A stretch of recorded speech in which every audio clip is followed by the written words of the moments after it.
Anda masih menyaksikan Perempuan Bicara, saya langsung ingin mendengar bagaimana melihat kinerja polisian dan tadi dengan apa yang disampaikan Pak Ahmad, apa yang dikhawatirkan oleh Shirley, Mbak Asfi dan Mbak Devi melihatnya. Mbak Asfi dulu. Iya, saya merasa kita harus berhenti menyalahkan orang ya, gitu. Karena saya banyak bertemu anggota kepolisian yang baik, gitu ya, dan lain-lain juga capable, kompeten. Tapi sering ada struktur yang justru memaksa mereka untuk seperti itu, gitu ya. Kalau kita lihat datanya betul sekali, tahun 2020 yang paling banyak dilaporkan itu kepolisian, ada 758 pengaduan, dan itu bersesuaian dengan di ombudsman, juga hak atas keadilan itu ada masalah 887 kasus di tahun 2020 dan di tahun 2019 888. Apa itu? Persis seperti kasus Luwu dan lain-lain, prosedur penanganan laporan yang tidak sesuai, kelambanan penanganan laporan, dan itu persis sama dengan data di LBH yang kami tangani gitu ya, bahwa ada penundaan berlarut sebanyak 944 orang dari 49 kasus. Jadi ini bukan oknum, menurut saya kita perlu melanjutkan reformasi Polri, karena Polri itu pernah sangat serius membuat reformasi, misalnya ada peraturan Kapolri tentang hak asasi manusia, gitu ya, dan itu harus dilanjutkan, termasuk juga penanganan demonstrasi.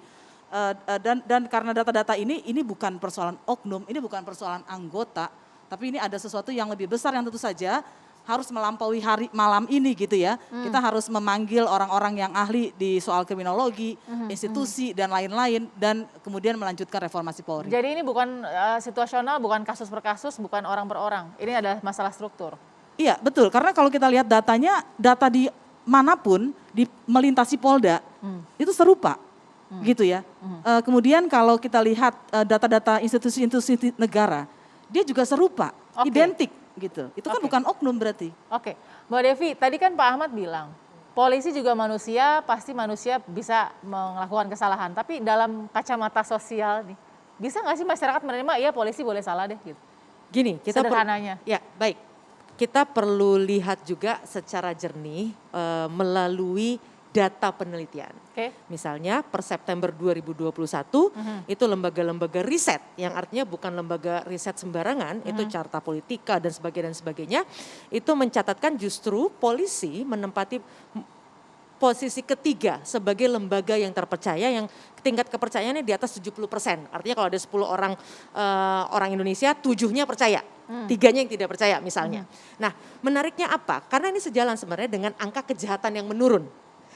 Indonesia sendiri menurut data World Population Review, peringkat kita itu alhamdulillah hanya di 65, nggak masuk dalam peringkat negara-negara dengan kejahatan yang luar biasa. Ini tentu saja kerjasama polisi dan juga masyarakat menurut hemat saya. Karena sebuah bangsa yang tertib bukan hanya karena ada polisinya yang di ujung terus aja menindak dan sebagainya, tapi masyarakatnya juga semakin baik dan semakin tertib.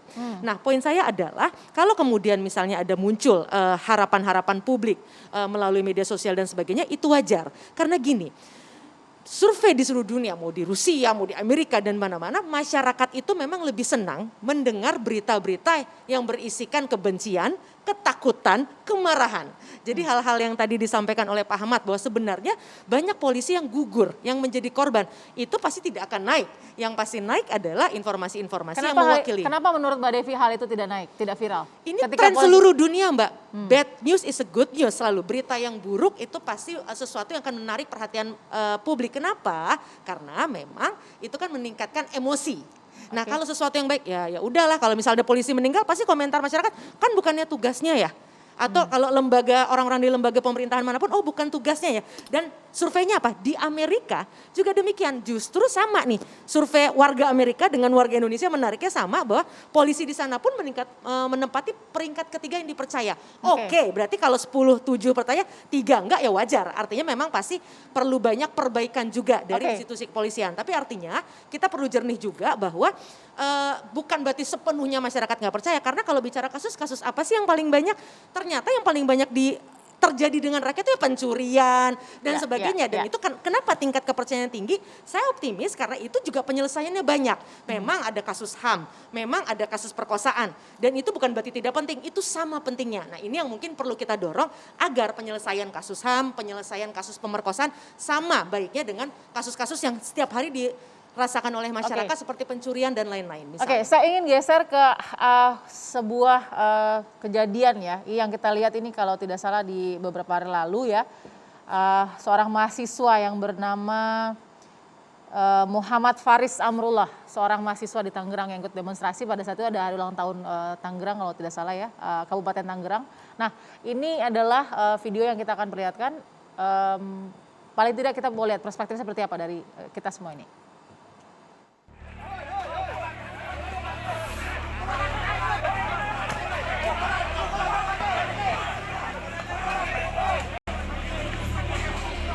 Saya nggak ayah, saya juga nggak mati, sekarang masih hidup. Sehat-sehat saja.